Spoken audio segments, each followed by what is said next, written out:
I got you, bro. You got movies to film. Yeah, exactly.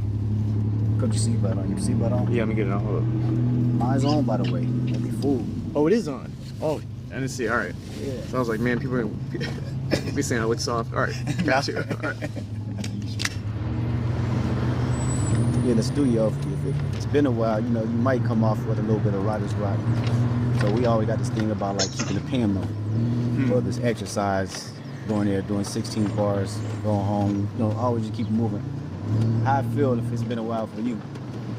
Yeah. Take a minute for you warm up in front of the camera, take a minute to remember the lines, get into the character. How long does that process? Yeah, all the above. You know, I try to prep at home, but the thing about acting is if you don't have an audience, it's just a form of insanity.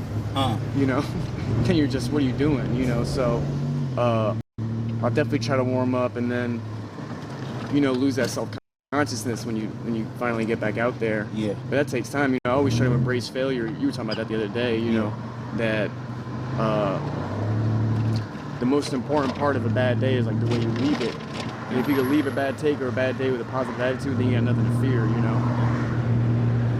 I think that's probably one of the biggest misconceptions about me as an artist.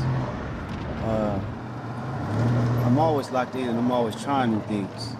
Whether or not I like them is a whole nother conversation, but I have to keep the pen moving. You know, it's not from sanity. And what's also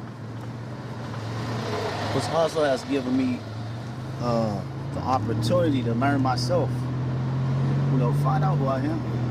You mean through the styles of expression or the actual lyricism or everything? I mean, because when we write, man, you gotta sit and go through the emotions and be vulnerable about it. You know, whether it's a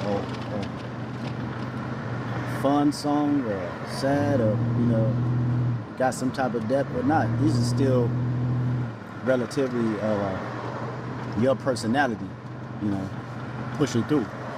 And so a lot of these records are right, man. A lot of stuff I probably would never express or even known about myself if it wasn't for an instrumental behind it. With my projects, it always be that one record I feel like that I want everyone to hear, you know what I'm saying? In order to push the narrative or just the message and the tone that I want to get across. I can have so many other records that have different narratives and tones, you know, like reflection, right?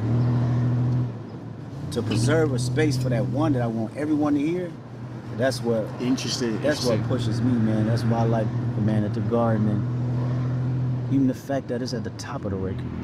Yeah, that's how it felt like to me, you know. Also just being a fan of your music forever and knowing like, look at where you're at now, man. Like, it's this crazy Super Bowl halftime show.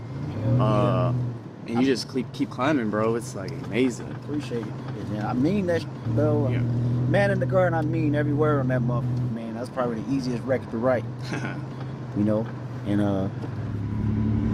I figured out who I am in this present moment, you know?